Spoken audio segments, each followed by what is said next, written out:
Welcome to the Evolved Caveman podcast. I am Dr. John, the guide for your heroic journey towards greater health, success, and most importantly, happiness. And now, on with the show.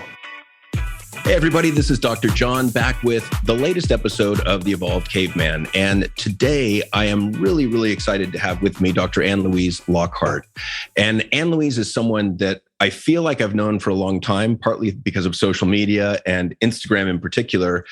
And I've respected her work for a long time. And Ann-Louise is a pediatric psychologist, a parent coach, an author, and a business owner of a thriving practice in San Antonio, Texas, A New Day Pediatric Psychology. She is board certified in clinical child and adolescent psychology. She is a highly sought after speaker and writer on multiple platforms, speaking on parenting, childhood diagnoses, executive functioning, and racism. She is a West Indian woman, a wife of 21 years, a mom of 2 kids, and has over 15 years of experience as a pediatric psychologist. And that's just the tip of the iceberg. Welcome, Dr. Ann-Louise. Thank you very much, Dr. John. I'm glad to be here. I feel like I know you too. and hopefully it's okay if I call you Ann-Louise and you totally may call me John. I just want to make sure I don't mean totally any disrespect. But would you please tell us how you got to this point in your life? Because that story in itself is fascinating. Yeah. So I'm originally from the Caribbean. So I was born and raised on the island of St. Croix in the Virgin Islands. And my original goal was to go into business and fashion, because my mom and her sister had a children's clothing store on the island for about 30 years. And I used to do like fashion merchandising, where I'll do like the display in the windows in the store. I would go on buying trips to Puerto Rico and Florida to help them like stock the store. Like I loved it. That was my thing. And so I had a job since I was like 9 years old at my mom's store, and I would do payroll. I mean, it was like awesome. I loved it. So that was my goal. And then my senior year hit in high school, and we got hit by a 100-year hurricane that destroyed the family business, my home, my school, and we had no running water or electricity for 9 months. We were under martial law for a long period of time and got bit by infected mosquitoes and got dengue. I mean, it was horrible. It's my senior year. And I'm like, okay, well, this sucks. So my mom made me stay on the island because she said that we don't run from our problems and we persist. I thought that was so dumb. Well, and courageous at the same time, thin line. Right, totally. But, I'm 17 at the time. So I was like, that's a dumb reason. Like we need to, like, how is this a good thing? And so anyway, it was great because up until that point, I was a terrible student in high school. I did not like school. And my senior year, I was so motivated to get the heck off that island. I did well. I persisted and I applied myself.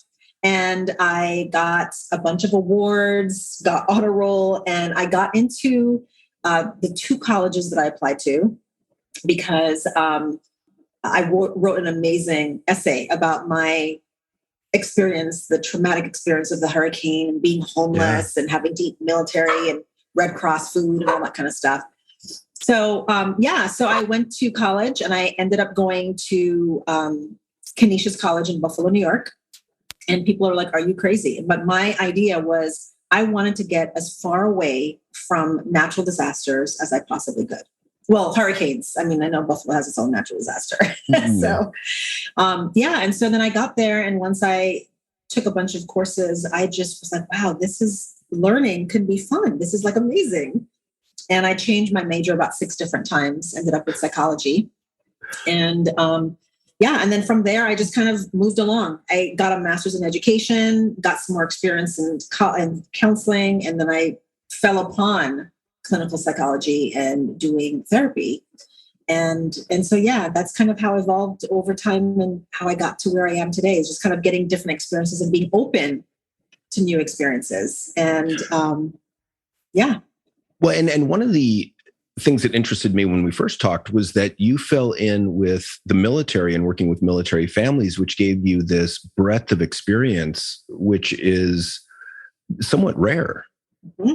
Absolutely. I was in my doctorate program in Arizona, and I had experiences working with abused kids, homeless children, kids who were in the adjudication system and just really like last chance kids. Everybody had just already given up on them. And I just really had a heart for these families and kids who had gone through a lot of stuff. And then when I had an opportunity to do my doctoral internship, it was in 2004. The war had just started, and there was an opportunity to work with the Air Force, the Navy, or the Army. And so I applied to all of them as a civilian. I was considering also as active duty. And when I interviewed with the Army, I'm like, this is it. Because I was able to still be a civilian, but be trained up and to work with the kids and teenagers of the service members, as well as the service members themselves. And it was a fantastic opportunity to work with service members who had been deployed, who had been injured mentally and physically. I worked on the burn unit. I worked with the amputees. It was fascinating and it was amazing. And it was really eye-opening to see a different kind of suffering and to know that I could have an impact in a very major way. And so, yeah, I loved it. And I ended up staying there for 10 years. They tried to get me to join the military every moment I was there. But I really loved working with that population and working with their families and really contributing to the country in a unique way as a civilian member. And so what were the breadth of issues that you got exposed to? I see PTSD, I see trauma in a big way. And then what other issues were there and how did that kind of lead you to parenting work? So I worked part of the time with the service members. And so I worked on the burn unit, which I couldn't handle for too long. I did that for a few months. That's rough. That's real rough. That's real rough. So I did that. That was a no-go for me. I worked with a lot of the students who were in AIT. So this was beyond basic training. And these were individuals who were getting specialized training. So it was like medics, like x-rays, techs, mental health techs, that kind of stuff. And helping them because they call them wootsies, wanted out of the service. And they were like, this was a mistake. I shouldn't have joined. And helping them work through that, well, you committed, you can't just leave. And, the adjustment of that and working on their trauma from their childhood that they never addressed and that is now being resurfaced as a young adult. I did sniper evaluations with the Air Force. I worked with the Air Force for a while. And that was my most favorite, actually. Because Can you say why? Yeah, well, because people assume that, oh, you're in the military, you have PTSD if you had a really hard job and were deployed. And that's not the case. Like a lot of these guys, because there were guys mainly who were the snipers, they loved their job and they were prepared for it. They were trained to do it and they loved it and they were good at it. So when they came back and I did the post-deployment sniper evaluations, they were fine. And so people are thinking, oh, they're going to mess up. They can't reintegrate into normal life. And they did just great. And so, well, and we talked, sorry for interrupting. We talked a little bit about Dennis Charney's work on the Vietnam POWs and who had been prisoners of war for 6 to 8 years. And this group of, I think 750 came out virtually unscathed. Mm-hmm. And that to me is amazing. So yeah, I think that there's some percentage of the population that can go through either being a sniper or far more kind of horrific experiences and be psychologically healthy, which is amazing. Absolutely. Because it's not just post-traumatic stress. There's also post-traumatic growth, right? And so like what happened to me after the hurricane. Like at first I was like, I'm out, peace, right? But then going through it actually made me stronger. It helped me to be a more resilient person. So really to this day, even when traumatic events happen, yes, initially, I'm not like all tough and all like, nothing bothers me. Of course it bothers me. But for me, I have found that because of the traumatic experiences that I've been through in my life, it has helped me actually reframe it and then to move past it, to see the silver lining in it. I do that even with movies. My husband and I are watching like a really bad movie and he's like, oh my gosh, I'm out. And I'm like, no, it might get better. Right? I just have more of an optimistic outlook on things because I feel like although life can be sucky at times, there's also times when we can grow as a result of it. And that's how I see it. And that's why I really love working with that population and in that setting, because there was such a range of experiences and jobs that they had, from, the medics to the mental health techs, to the radio, the x-ray techs, to all these people who had different jobs, and they were all impacted differently, primarily, honestly, because of their history too. Yeah. Well, and if I can jump in there, one of the things that it makes me think is one of the ways to go from post-traumatic stress or those traumatic experiences to post-traumatic growth is by asking yourself the question, what am I supposed to learn from this? And I know you know this, but this is for the listeners. I think it's one of the most important questions we can ask ourselves. And I think that growth and lifelong learning are two of the most important values we can have in this lifetime. I just think that's what we're supposed to do in this lifetime, is continue to grow. I think as soon as we shut down our growth, we're beginning to die. I agree. And I think when I look at that with clients too, it's the same thing. Like when we look at nature and we look at how nature adapts to change and how it grows, it's the same thing. We don't drink stagnant water, for example, because we'll get sick. We drink from flowing water, fresh springs, those kinds of things. And I think that that's, for me, post-traumatic growth or growth after trauma happens because we move our bodies, move our minds, move into relationships, into hobbies. Because I do think that one of the things that's a guarantee in this life is that life is going to suck at times. It is going to be painful. There is no other way. There's no free pass through life. So the question is really, how do you best deal with those difficult times? Actually, definitely, because I think that we think, and I found this a lot, especially when I work with the military family members, that many of them did have traumatic pasts and childhoods, which is why they were getting into the military. They're trying to escape that. They're trying to have something that was more stable and more guaranteed, more structured, more structured, right? But the thing is, a lot of them that I would meet with, they were like, "Yeah, my life was crappy, and this sucked." And I'm like, "Okay, I think I've filled up the crap bowl, and from this time forward, life should be easy." And I see that a lot when I work with people with traumatic pasts, because I worked a lot with child abuse and rape survivors, and that was that same mentality that I've had so much on my plate for so long that it should be smooth sailing from here on out. And I'm like, I totally get it. That's not the way life works. Well, and that's the way it should be, ideally, but it's not. And it's funny because I think we're all born, and I don't know how we get this thought or this belief, but I think we believe at some point early on that life should be fair. And yet it's not. And I don't know where that comes from. But I do know where that comes from because I work with kids too, right? Because what I hear from kids and what parents often tell their kids is good things happen to good people and bad things happen to bad people. Right? And we do that through rewards and punishments. Oh, you're such a good boy. You studied hard and you got an A. Well, sometimes you can study hard and you flunk. Yeah. Sometimes you can do all the right things and you still get into that car accident. Sometimes you could be the most faithful spouse and you still get cheated on. Like it's not always a one-to-one. Like sometimes life sucks even when you do all the right things. And I think that foundational belief, that core belief gets set as a kid. When we do we equate that good is good, bad is bad, and all bad things happen to bad people and good things happen to good people. So there was a segue back there that I totally lost the segue because it was a couple minutes ago, but we were talking about growth and how, it's one of the goals of life or themes of life, ideally. Using that as a jump to parenting, it's interesting to me because I see more men than women or more fathers than mothers get to this place where they're like, no, I'm good. Like, I don't want to grow anymore. Love me as I am. What's been your experience with that?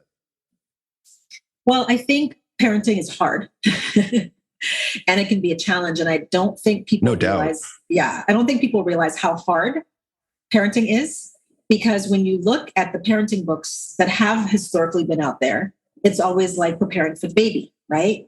And weaning and feeding and potty training. But parenting is much more than that. That's like a very short period of time. Wait till you get to the teenage years. I mean, really. And so those things, I think what happens is that people aren't mentally prepared for that. They don't understand that, at each stage of parenting, you're growing in different ways. You have to be a different parent when they're a newborn versus when they're walking, versus when they're in school, versus when they're a teenager, versus when they're an adult. You have to change. Or if I can jump in there, I think you also have to ideally be a different parent to different children. Absolutely. Like you have to parent to the individual children. Just if you're a coach of a sports team, you have to coach your individual players differently too, based on their needs. Exactly. Absolutely. So if you have more than one child, you're going to have to parent differently, because you might have a child who's very sensitive, a child who everything rolls off their back, one who's introverted, one who's extroverted, and you cannot parent them exactly the same. And I think parents think it's being unfair or not treating them equally. And I'm like, well, you're not supposed Back to the to be fair treating idea. them. Right. We're not supposed to be treating them equally. We're treating them equitably. We're giving them what they need, not what all kids this age need. It's what that individual child needs. Well, and I, Jory, my fiance, or of her, one of the questions that she'll ask parents is, are you parenting your child as they are, or are you parenting your child as you wanted to be parented at that age? Great question. And those are two different things also. Because I think a lot of times we're reparenting ourselves, but that may not be what your child needs in that moment. Absolutely. And I think that I often say too, that people parent imaginary children because it's for that same reason. I have 16 imaginary children. What are you talking about? Because it's for that same thing, right? Like you have this kid in front of you and you want them to be that straight A student that you were, or you want them to be that athlete that you never could be. Right. And so it's like, but that's not who that child is. So that's an imaginary kid. You got to parent the kid in front of you. And so I think that's where, as parents, we get stagnant because we get stuck in feeling embarrassed about our kid, annoyed about our kid, or confused. Why are they like this? How did I birth this kind of kid? And we don't get it. We don't get how each child is different or how they're so different from their sibling, when that's not the kid that you have in front of you. And I think that's where growth stops. And that's how relationships between parents and kids get ruptured. Well, it's interesting as you're talking, I'm thinking about, so I have 4 kids and most of my kids are up, grown up and out of the house, but my youngest is, my daughter's 16. But one of my sons was ODD, oppositional defiant, and very, very difficult to parent. And he was misbehaving as a teenager. Well, I'm in the community as a psychologist, and that was embarrassing to me. I'm like, what are you doing? Like, not only are you embarrassing yourself, you're embarrassing me. And that wasn't how I was as a kid also. So it was really hard to connect to. But I remember that there was a point at which I had to realize, okay, wait, his behavior is embarrassing me.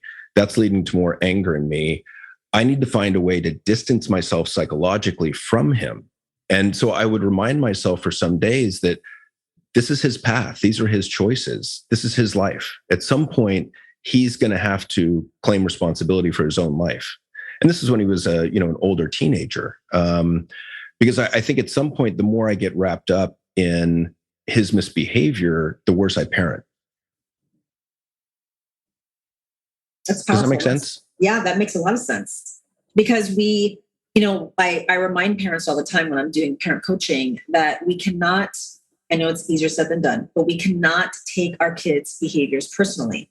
And so often why I think parents reach out for help or why they get frustrated or embarrassed or annoyed at their kids is because they think it's this personal vendetta against them that they have. That, that you're, I hate being home all the time. Like, we're providing for you and how you should be grateful about what we've done, or isn't what we're doing enough? And of course we love you. And then like, it's not about you. It's about them. We have to look at what is it that our teenager or our kid needs that goes beyond our ego, parent ego. It's about them. And that's what teenagers tell me. When I've done a lot of therapy sessions with teenagers and kids, that's what they consistently say, that my parents don't get me, they don't understand me, and they take my behavior or my feelings personally. And they make it about them. And it's not about them. So what would you say in terms of, as a parent, speaking to or parenting to the emotion underneath the behavior of your child? Because I think that's a big one where we get lost a lot too. Oh, absolutely. Well, and I mean, it's no wonder because many of us weren't parented that way, right? We were told to suck it up or... Well, many of us are emotional idiots. Right. Not to put too fine a point on it, but... No, but it's true. I mean, most of us have come from parents who ignored feelings, didn't talk about feelings, pushed down our feelings, brushed past our feelings. Wait. Were you in my family growing? Wow, that's really weird. Like, yeah, I joke about it now because I'm like, I came from a good German family. We didn't have feelings. And it's funny that across cultures and ethnic groups, it's the same. I grew up on an island and it's the same way. Family wise, cultural wise, we don't talk about feelings. So it's weird to them that I'm even in this profession because talking about feelings was not our default. We just glossed over them or pretended they didn't exist. So then it's no wonder that as adults and as parents, we're so uncomfortable when our kids have big emotions because it feels uncomfortable. Feels uncomfortable. How dare you have a big feeling that I don't know how to handle? So when we hear this advice, which I used to make fun of, but I think it totally is true, is about holding space. I used to giggle every time I heard that. Yep. I think it's a great phrase, actually. It's a great phrase, and it's true. And one of my good friends, that's what her name for a podcast is. It's holding space. Oh. And I think it's so true that we have to show our kids that your emotions are not too big for me. And when we can just sit with our kid in those emotions and realize what's driving that behavior, which is often the emotions, then rather than punishing and lecturing and nagging the behavior, we can meet them where they're at emotionally.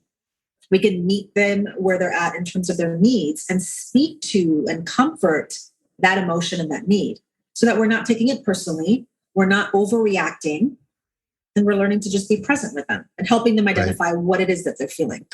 Well, and an extension of that, I also like teaching them some basic skills after they've calmed down to help them get out of that emotion more quickly the next time it happens. Because a lot of times what we do is we'll just say, go to your room. Like, I don't like you when you're acting like this, which is basically telling them you can't show this emotion anymore, or, go hide yourself until you can come out and be calm. Right. Instead of just, no, I'm good with whatever you're feeling, and whatever you're feeling is normal and natural. And then after you've gone through it, let's find out some ways to mitigate or turn down the volume on those uncomfortable emotions. Mm-hmm. Absolutely.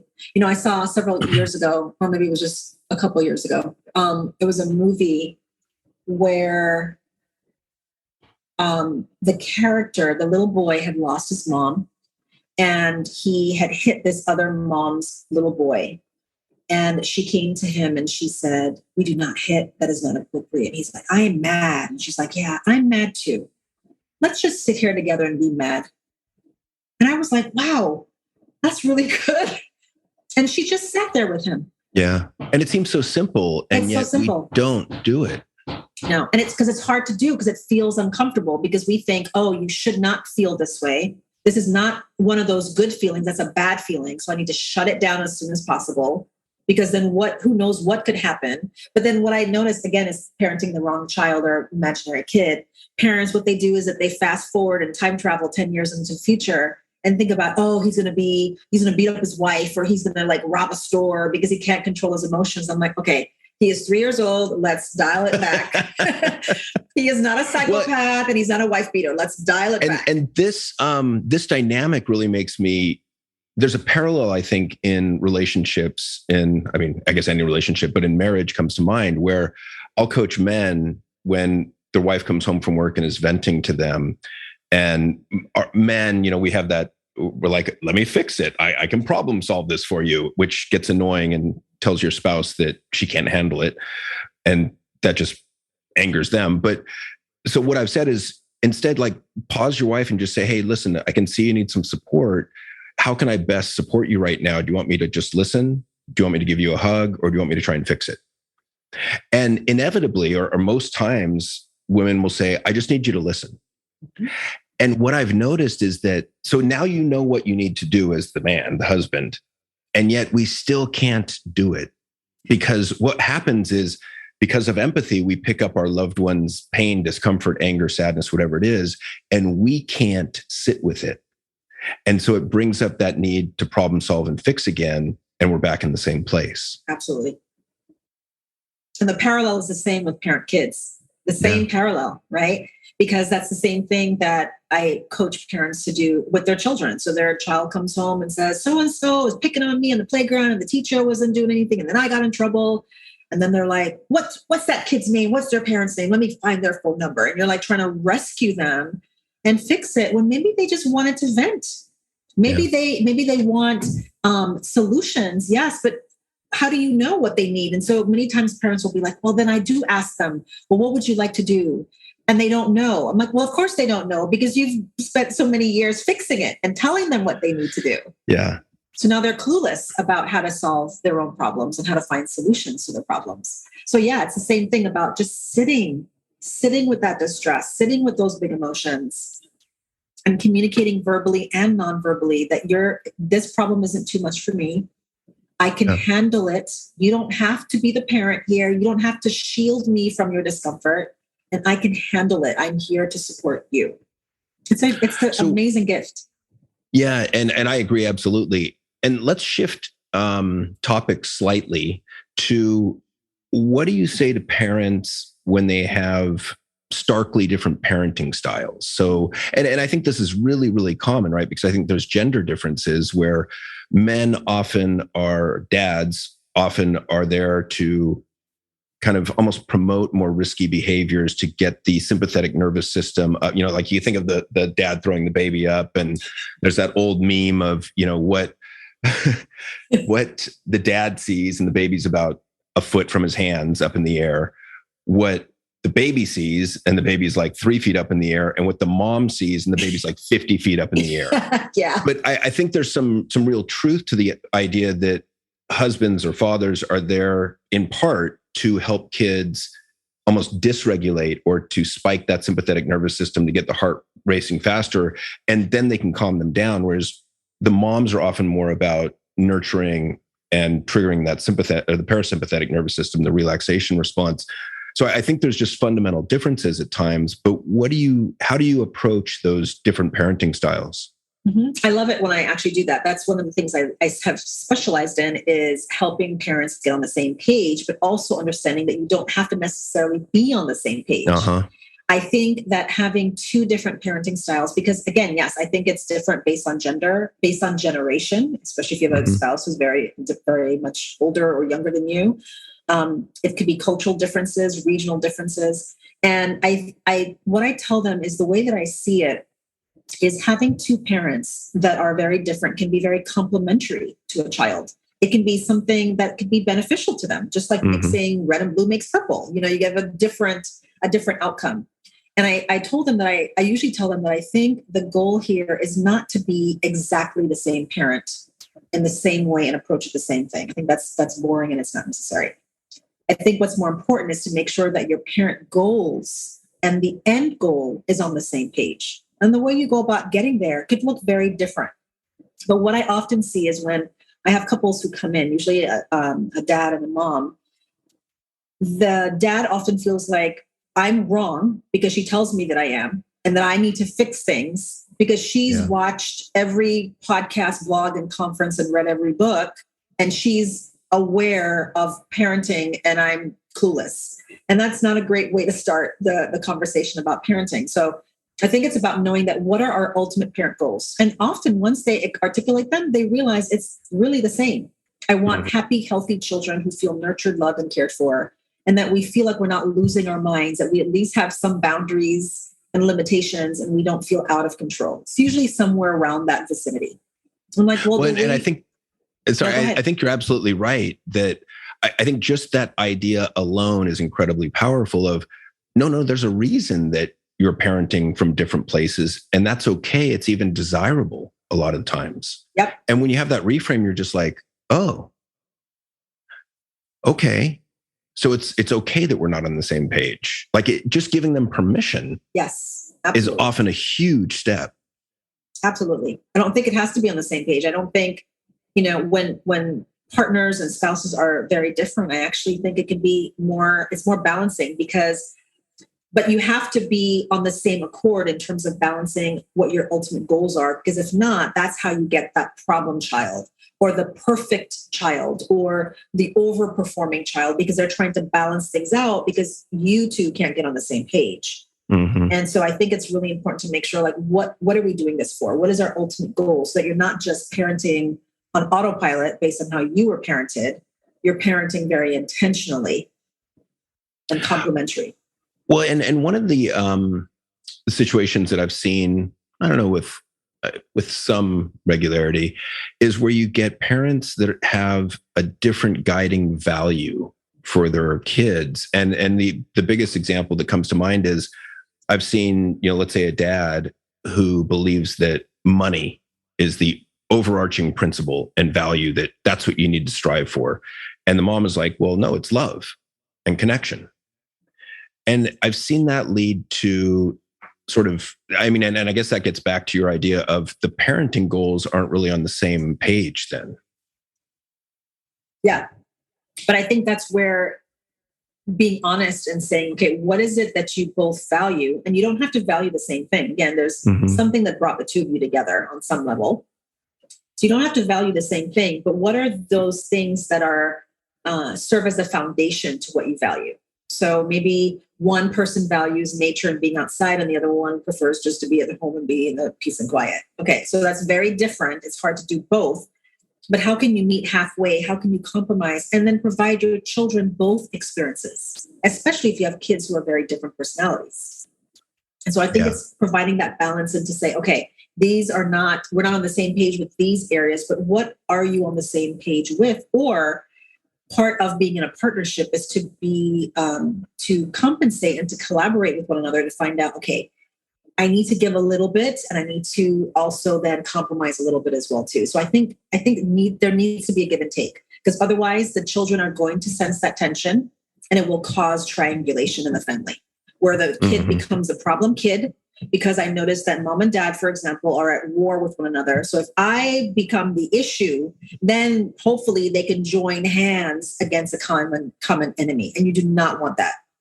Right. It's amazing to me how much of this comes down to values. I keep coming back to values individually, relationally, in terms of parenting. And I'm amazed at how many people out there don't have much awareness of what their own top values are. When you talk about values to people, what's your pitch? How do you get them to care about values? Yes, I really talk about it in the sense that values are what drive our core beliefs.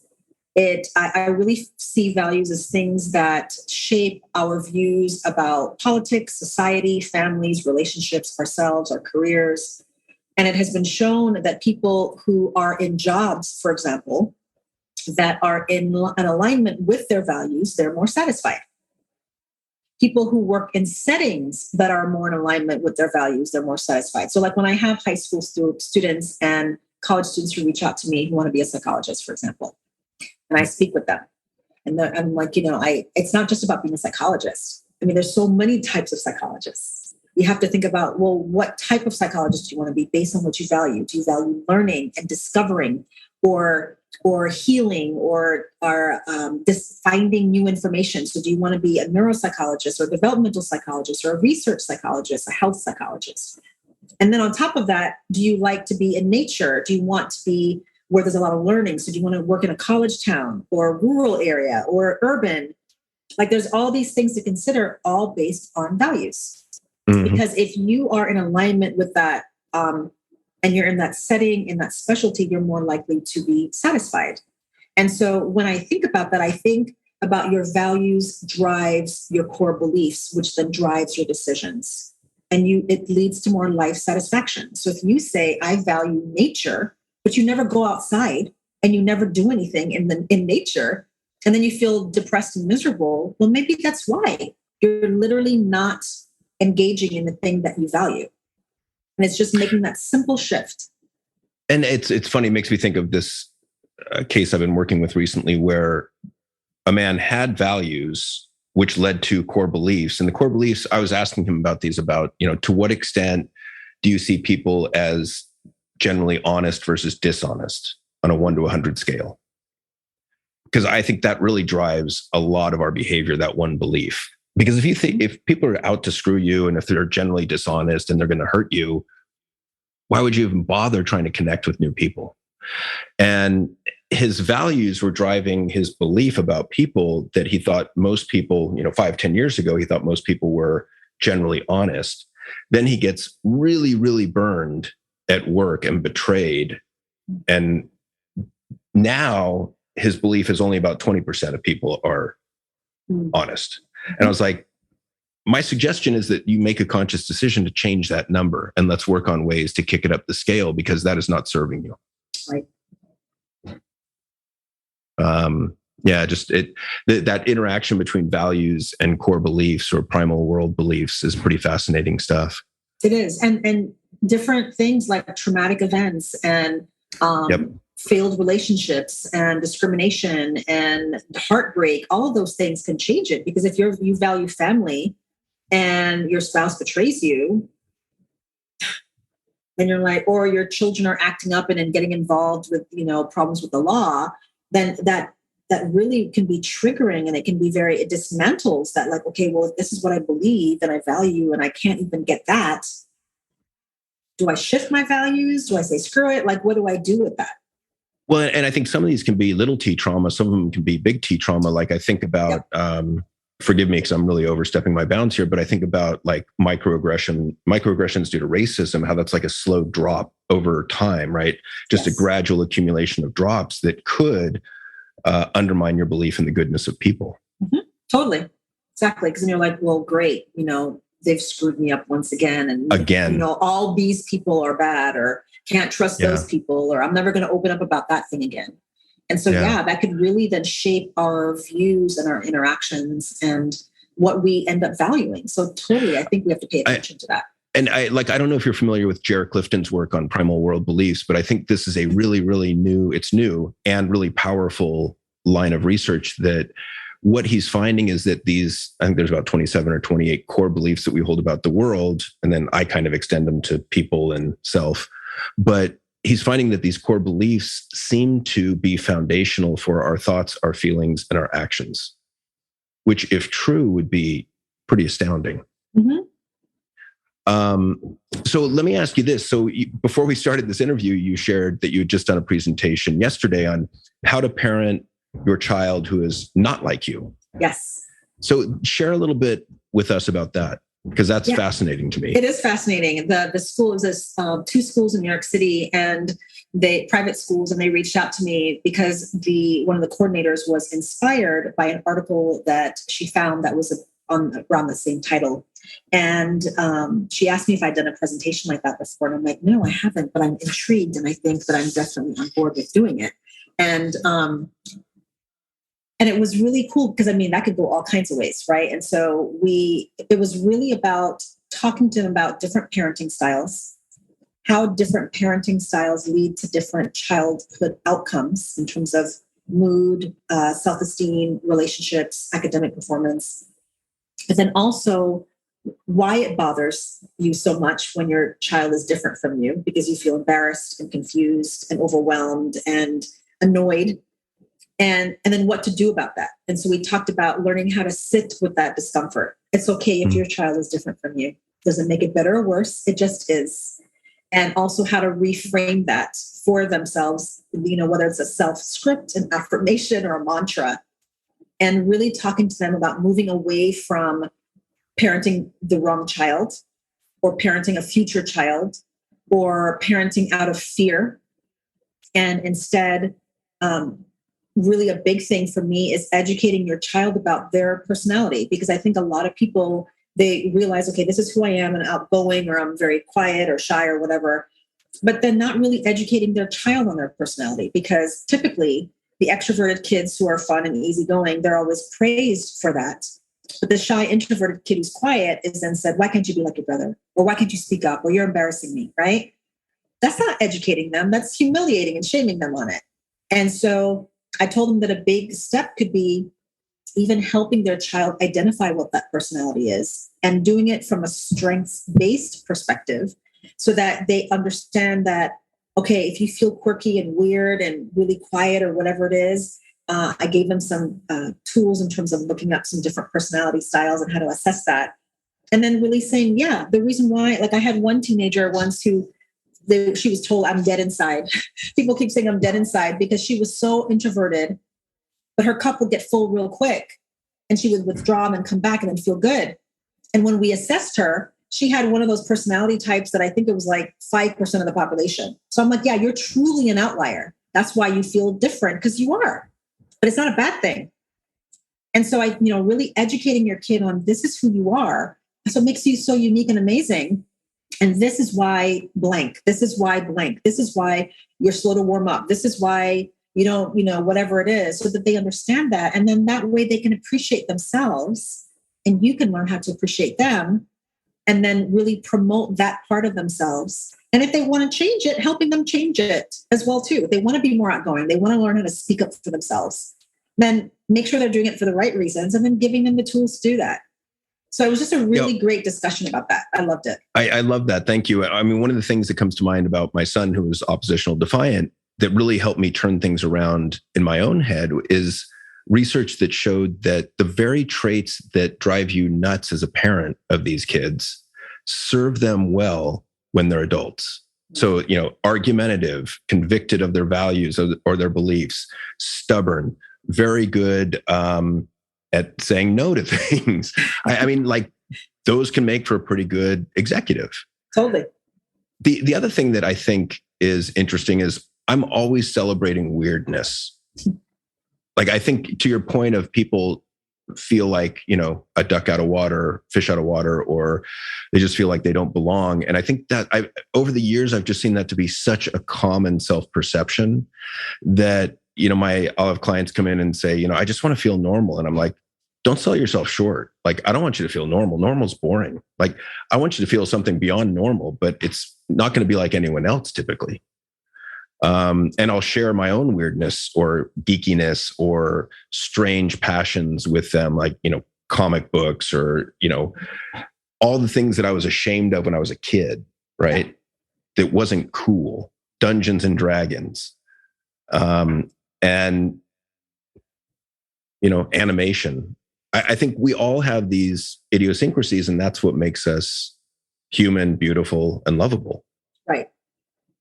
And it's so funny because we try to be different and unique, or we try to be normal and like everybody else. But it's like, what is normal compared to what? It's all relative. It's all a matter of perspective. And, even like when I remember when it was a period of time when I was seeing a lot of kids who were in their emo phase, right? And they're like, oh, I want to be emo because I want to be unique and different. So that actually being weird was a thing. But then you look at them and they all look the same too. And everyone's emo. Everyone's emo, right? They all look the same. And so it's like, well, it's about like you celebrating who you are and being happy with that so that you don't feel like you're always trying to just follow the crowd and what they think they want from you. And I think that to the extent you know your own values as like a teenager and you can follow those values and be comfortable in your own authenticity and just being comfortable with who you are, which admittedly is pretty hard at 15. But, to the extent you can do that, I think you're going to be better off. So what are some other ways that you see parents and kids differing, and any other ideas on how to sort of mitigate that or be more comfortable with a child who's different than you? Yeah, I think one way that I see it is, for example, a lot of parents who are very driven, very successful, very career or education oriented, and you have a kid who's like, whatever. Yeah. And that's hard for a lot of parents because they see that as laziness, which I don't like that word.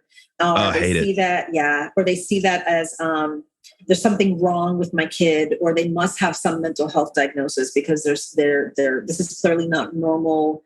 They're trying to fix them in some way. And I see that as a major, major issue because there's a lot of teenagers that I see that I'm like, there's nothing wrong with your kid. Like there's no mental health diagnosis here. They're just different than you. Yeah. And I see also there's often a pendulum swing in a lot of these traits between parents and children where, you get a high achieving parent or parents. And then on the other side, the child may not be that interested in doing that. Maybe he sees the toll it's taken on the parents. Mm-hmm. Right. And then maybe it goes back the other way, the next generation. Right.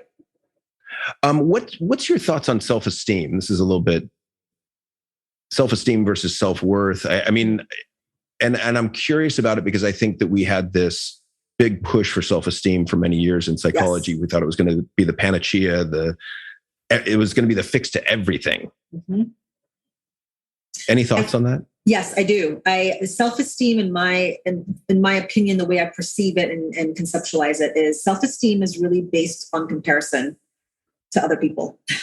Because then if other people around you are lame and unintelligent and not high achieving and not rich like me, then I'm better than them. And then the flip goes too. So then I fail something or I don't achieve something and now I'm a loser because they did really good and they didn't even have to study for their thing. And it's like, well, self-esteem is so like unstable and so unpredictable and so not fair to you. Because then, I see this all the time with people like, well, how is it that you were a good parent yesterday or last week and then you're a terrible parent this week? How did it change so quickly? Yeah. How were you a smart student and now you should just give up and drop off? And so I think self-esteem is very much based in comparison and it's a very fragile thing and it's very unpredictable. To me, self-concept or self-worth is more stable because it's part of your value system. It could be who you are, regardless of what's happening around you. And it could be something that you're like, I value this, or this is who I am. And regardless of my circumstances, it doesn't change my identity. It doesn't change my worth because I'm a person of value, whether I succeed or whether I fail does not make me a failure. So do you see self-compassion as figuring into self-worth? Absolutely. Absolutely. And I think for me, if I can give you a quick personal example, when I studied for my psychology licensing exam many, many years ago, a lot of that was based on my self-esteem. I was in the military system. They're like, oh, Ann-Louise, you're going to do great. You're so smart. You're brilliant. You're going to pass. I'm studying. I'm like, oh, I'm amazing. And I took it and I failed by like 3 points. It was horrible. It was embarrassing. It was devastating. And then on top of that, there was this chick I was working with who didn't hardly even study. And she passed with flying colors, which makes it even worse, right? Uh-huh. And I was like, what the heck? And so because at the time I was getting licensed in another state, working for the military, I had to wait 6 months before I could retake it. And I was so angry. And I'm like, well, if I can't pass my psychology licensing exam, maybe I shouldn't be a psychologist. Maybe I'm not smart enough because, she's smarter than me. And so during that time, I had to do a lot of work on myself. And I had to get to the point where I'm like, my worth is not based on whether I pass or fail this darn thing. So then I took it again and I passed and did great. But the cool thing about it was I told myself, whether I pass or fail this time, it's going to be irrelevant because my worth is still stable and it's there. And I really worked on myself for that. And the cool thing about that is all those years after, when I was still working in the military hospital, anytime we would get in a psychology resident who would come in and they were struggling with their exam, they would always say, oh, Senator Dr. Lockhart, she failed too. So I was able to support them through their struggle because they didn't see me as someone who would have struggled with it, but I was, and it really helped them along their path. And I think that's a really, really good point because I think that it's often our failures or the places where we stumble or the struggles that we've had in life that A, connect us to other people, and B, put us in a position where we can be empathetic and understanding and supportive, which is a big freaking deal. Absolutely. Absolutely. Because then it's like, because a lot of them, they went straight through school, straight through their doctorate program, never failed anything in their life. And so it was a major thing for them. So to know that, okay, there was this one student who took it 6 times. I was like, dude, you are persistent. He's like, I'm going to get there. So to this day, he's full blown into the military. And he's like, I always thank you for being there for me to help me through that. Well, and one of the things that fascinates me is I was talking with a client at one of the top universities in the world recently, and she made the mistake of thinking that because the people that she's working with are so incredibly intelligent, that they're also kind, emotionally aware, good communicators, and sane. And she's a statistician. So we were talking about this and I explained that that was not the case. And she's like, oh my God, they're orthogonal. And I was like, says the statistician. That's a little, statistics joke there, I guess. But it makes me think of those people that get through the licensing exam with flying colors, probably really, really bright, probably have a great memory. But do they have any experience they can call on? Do they have emotional awareness? How are their communication skills? And, we don't know, but we're a complex bag of abilities, traits, knowledge. And the interesting thing is that because I was able to have that kind of self-compassion eventually for myself, and I look back on it and I'm like, you know what? It doesn't matter that in 2006, I failed my psychology licensing exam. Nobody cares. Nobody cares. It's irrelevant. And so a couple of years later, when I went for my board certification, I remember when I was going through the process, I felt it was different. The feeling was different because I'm like, you know what? Whether I do well or not, it doesn't change my worth and it does not change my value. That's self-worth. That's self-compassion. Yeah. Self-esteem was what happened when I was, devastated and depressed after I failed my exam. And so I appreciate you sharing that. Mm-hmm. And I appreciate what you said about self-esteem and self-worth, because I absolutely agree. I'm not a fan of self-esteem. I think self-esteem is predicated or hinges upon how well we did on our last achievement, often. And so the comparison is there. If we do well on the test, we get an A, we feel great about ourselves. Yay, I'm smart. Yep. If we fail it, I'm such an idiot, I'm a loser. Right, loser. Mm-hmm. And so we're tying our emotions to how we perform in a way that it just doesn't serve us very well. Yeah. And that's where imposter syndrome comes in, which is a whole nother topic, right? I mean, then we're like, oh, I must be an imposter because all of these people are brilliant. And this is the school that I went to, or this is what I got in this exam. And just since we're being real here, I'll share that the place where I get the greatest anxiety is when I'm in situations where I think people are smarter than me. Mm-hmm. And so I did a bit at Stanford Medical School a couple of years ago where everyone in the room, it seemed, were PhD MDs, like combination. I was just like, wow, these people are really effing smart. And, what do I have to add, like that kind of thinking. So one last thing before we wrap up, because you've had amazing success on Instagram. And I think in particular, this is due to your reels. And tell me what it was like for you as a psychologist when we're taught we shouldn't self-market. Self-marketing's bad. You don't reveal anything of yourself. And then you have to make this jump to kind of not taking yourself as seriously and putting yourself out there in a vulnerable way on social media. Yeah, great question. So when I first started, it was like in 2016 when I first started private practice, and after leaving the hospital, and always told, don't put pictures up of your family in your office, never talk about your personal, struggles and experiences. Don't even let people know you're married. Like, just be very private, And so then I got on Instagram because I really resisted social media at first. And I'm like, okay, well, I'll just put inspirational quotes and not show my face. And I'm just like, people don't need more inspirational quotes. That's just dumb. So as I was getting into it, I realized I'm like, I need to show and give people what they need. And as I was doing that and getting more into that and being more vulnerable and sharing my experiences and sharing my stories, I felt people responded more to that. And just like I did in therapy, was sharing appropriate self-disclosure when it can benefit the client, right? And the cool thing about Reels, when I started them last year, was I was initially reluctant about it. But as I started doing it, I'm like, that's what I value. I used to value, I love being in plays. I love performing. I love creating. I love acting. I love being creative. I love doing things that are outside the box. That's why I wanted to go into fashion, right? Mm-hmm.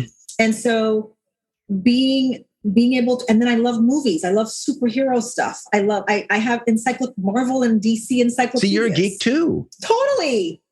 That's who I am. And so I'm like, I need to show that side of myself because that's who I am, comparing stuff to superhero stuff and talking about those things and using the sound for Thanos. You know what I mean? Like, that stuff is what gives me energy. So as I started doing that, I'm like, yes, people resonated with it because it was showing a different part of me. And it was fun. And I was able to even communicate the same messages, but in a different kind of way. So, again, it was really, it tapped into the value of creativity in terms of showing it from a different perspective. Because I get most of my inspiration often comes from like cartoons and movies and superheroes and making those comparisons. And so, people think that I only watch those things because of my kids. I'm like, they watch them because of me. Well, I love what you're doing online and, keep it up. I'm proud of your success. And so in wrapping up, I'm just aware of time here, so we got to wrap up. But where can people get a hold of you? And perhaps most importantly, what is your Instagram handle? Yes. So my Instagram handle is dr.Ann-Louise.Lockhart. And they can find me there. Also on my website at anewdaysa.com. So anewdaysa.com. So A New Day Pediatric Psychology is my practice in San Antonio. And we offer virtual parent coaching through that platform. And those are probably the best ways to get in contact and seeing the different classes and courses and reels that I'm doing online. Fantastic. Well, thank you so much for spending the time with me. I greatly appreciate it. And I really enjoyed this conversation. I did too. Thanks, John. And that's it for this episode of The Evolved Caveman. If you love this episode, please remember to like, rate, review, and share. And if you didn't like it, then you don't have to do a damn thing. Thank you so much. Bye-bye. Thank you for listening to the Evolved Caveman podcast. If you like what you've heard, support us by subscribing, leaving reviews, and sharing the podcast with friends and colleagues. For the latest, most powerful tools to connect with like-minded men, join the Facebook group at The Evolved Caveman. Follow Dr. John on Instagram at The Evolved Caveman, all one word, or join the email list by visiting guidetoself.com.